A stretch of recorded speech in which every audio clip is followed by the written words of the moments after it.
Good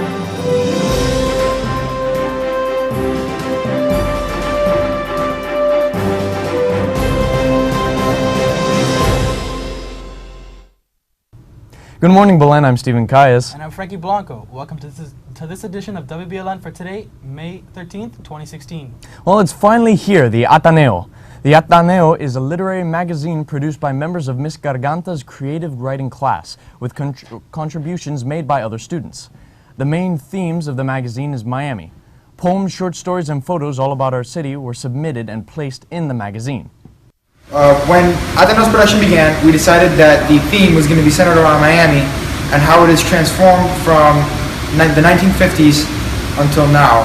Each student was given a specific topic on each part of the city and how that specific part of the city has changed. So, for example, I was given Hialeah and how it has changed over the years from being known for its famous Hialeah racetrack to now. If you haven't received your copy, please see Miss Garganta.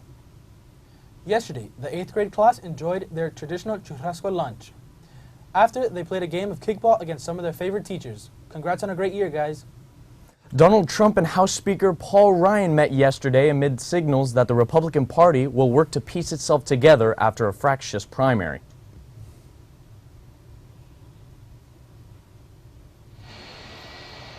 It was an event congressional Republicans never imagined in their wildest dreams. Gathering to greet their nominee for president, Donald Trump, and they all could not sound more eager to get beyond the discord. The headline is "Positive First Step Toward Unifying Our Party." I do believe that we are now planting the seeds to get ourselves unified. In fact, Trump and House Speaker Paul Ryan even issued a carefully crafted joint statement using a version of the word unite 3 times in one paragraph, including, "We will be having additional discussions, but remain confident there's a great opportunity to unify our party and win this fall," but also said this: "While we were honest about our few differences, we recognize that there are also many important areas of common ground. The differences ran deep during the primaries." A total and complete shutdown. Ryan recoiling at Trump's tone and tenor, especially Trump's call to temporarily ban Muslims last December. This is not conservatism. CNN is told that today, behind closed doors, Ryan made clear to Trump it will be up to him to unite the GOP. A source familiar with the meeting says Ryan told Trump that while millions voted for him, many Republicans oppose him too. I represent a wing of the conservative party, you could say.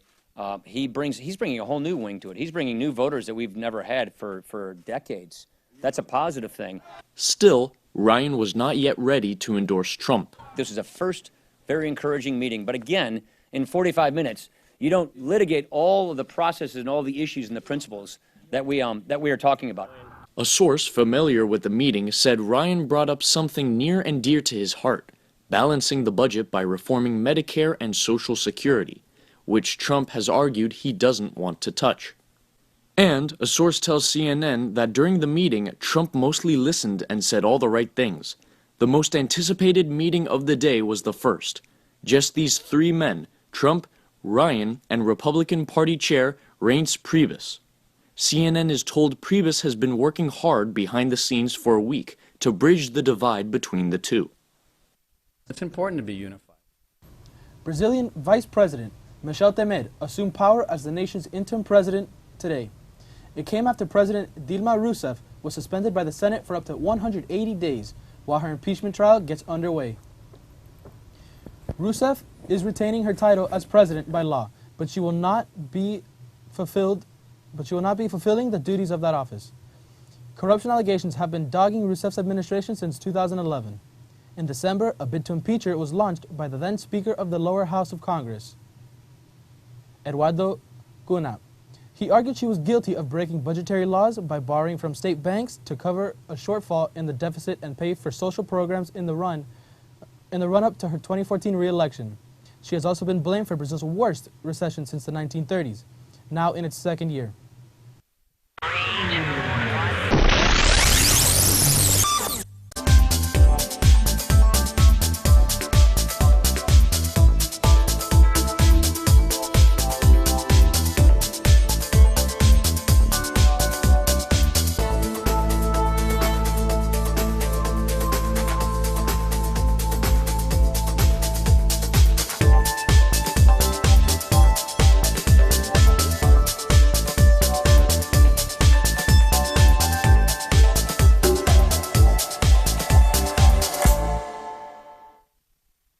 Last month, the Key Club began a new initiative to help the Miami Rescue by collecting hygiene products for the homeless.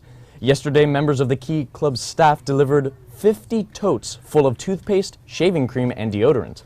The staff also received a tour of the facilities and had an opportunity to speak to Community Development Associate Lion Marcos. Since 1922, the Miami Rescue Mission has provided meals, shelter, life-changing programs, and hope to men, women, and children in need. Last year, with thanks to donors, over 550,000 meals and 220,000 nights of safe shelter were provided to people in need. Our supporters touch the lives of thousands of men and women and children each year. If you'd like to get involved in this initiative, please contact Angel Aguilar or Mr. Calderin. Is that the student body of Belen becomes more aware of their surroundings, the reality of the community that we live in. Because unfortunately, a lot of people around us don't have it as well as we do. So with Mission Hope and the Hope Totes, we're trying to get people involved and more aware of the surroundings and the realities of our community. The Belen Jesuit Student Council hosted their annual banquet on May 12th. At the banquet, outstanding members of the Student Council were recognized for their dedication and commitment. At the banquet, incoming President Alejandro Smith and incoming Vice President T.J. Rosell were sworn in.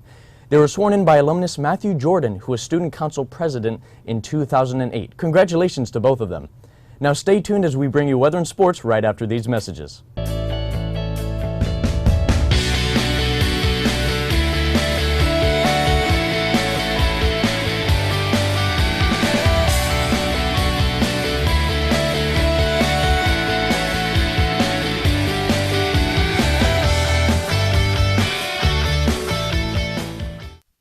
Hey guys, we're getting things ready for the Belen Youth Mission trip, so we're having the drive to collect all the things that we're going to need to be able to take over there and also distribute to the poor campesinos in the Dominican Republic. So non-prescription medicine, any of the toiletries like toothpaste and toothbrushes, and anything that you can bring for us that will help out in being able to distribute to the people who very much need it over there would be great. So I encourage you, try to participate, bring stuff in, and help Belen Youth Mission.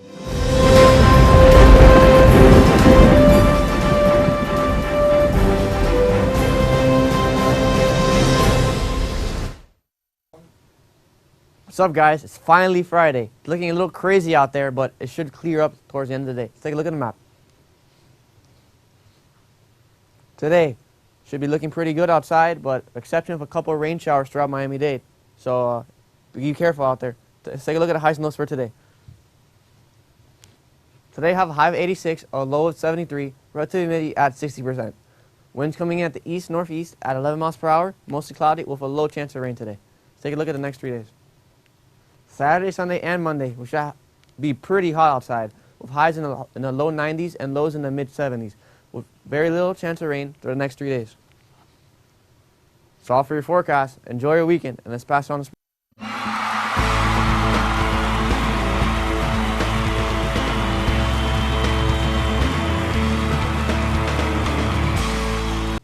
The JV and Freshman Sports Banquet will take place tonight. Dinner will be served at 7 p.m. The Varsity Sports Banquet is tomorrow night. Awards begin at 4 p.m. with dinner to follow. Tomorrow, the middle school baseball team will play Epiphany at 7:30 p.m. at Monsignor Pace Senior High School. The crew team will be competing in the Southeast Championship. The ACC All-Star Mass will take place this Sunday at Good Shepherd. And the Miami Heat play tonight. That's all for sports. Now back to you guys at the desk. Be sure to follow us on YouTube, Twitter, and Facebook for all the latest news and pictures. I'm Stephen Calles. And I'm Frankie Blanco. From everyone here at WBLN, have a wonderful day. Thanks for watching, and stay golden, Wolverines.